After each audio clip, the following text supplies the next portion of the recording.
found in one case in Georgia, the real linchpin to being able to have a successful prosecution was to have an agent go undercover. And an agent with the Georgia Bureau of Investigation put herself in that situation. Dr. Abbas Halim Demetrius was his name, and he was practicing in Cumming, Georgia. He was an anesthesiologist, and the way the case came about on him was a young woman went to see him, and she had pelvic inflammatory disease.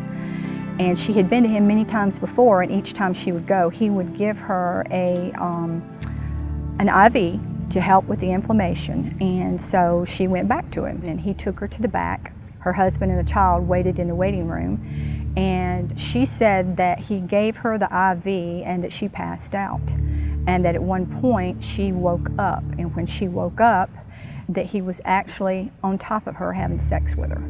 She was the first victim that came forward, and then the assistant district attorney contacted the GBI and asked if there was any way that we could send someone undercover. I went over there about 3 o'clock in the afternoon, and I asked about having an appointment with him for hypnosis. And he came out front, and he literally looked me up and down. He scanned me up and down with his eyes, and then told me to come back that night at 9 o'clock. I had never in my life had a doctor tell me to come in at 9 o'clock at night. That evening, when we went back, of course there were other agents with me, and I was wired too. And when I went back, there were no cars in the parking lot whatsoever.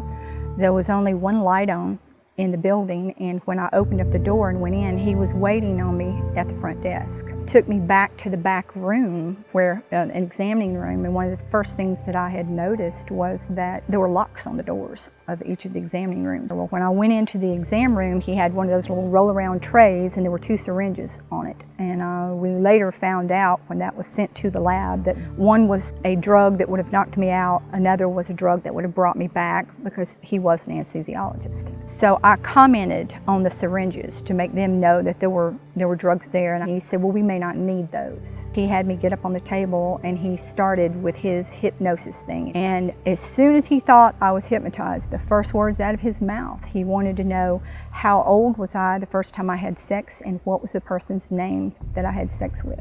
And so when I answered his questions, he said, when you wake up and you look at me, you're going to think that I'm the first person you ever had sex, and you're going to want me. You're going to want to be with me. And he would put his hand on my leg and literally start walking with his hand up my leg beside the exam table. And he kissed me like 9 times while we were in there.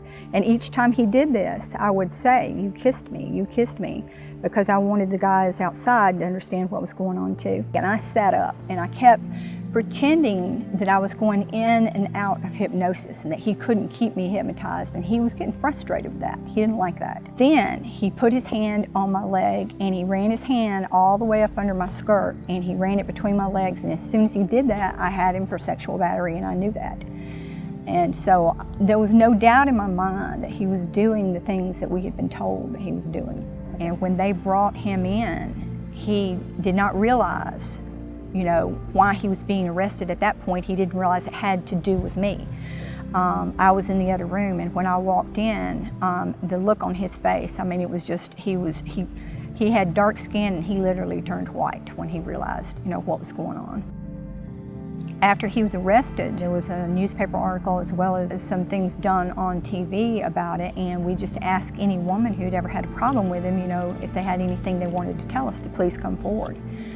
And we had 80 women that came forward. They were anywhere from 16 years old up until their 60s. In the end, after the trial was over, he got 50 years. I knew I could cut it off. I knew the guys were out there, but I also knew that if I didn't let him do this, that he would never get arrested, because people who have been victimized like this feel so badly when it happens. They're going in there for help. They're going in there because they're sick. They're going in there because they've got a problem, and they're going to somebody that they trust.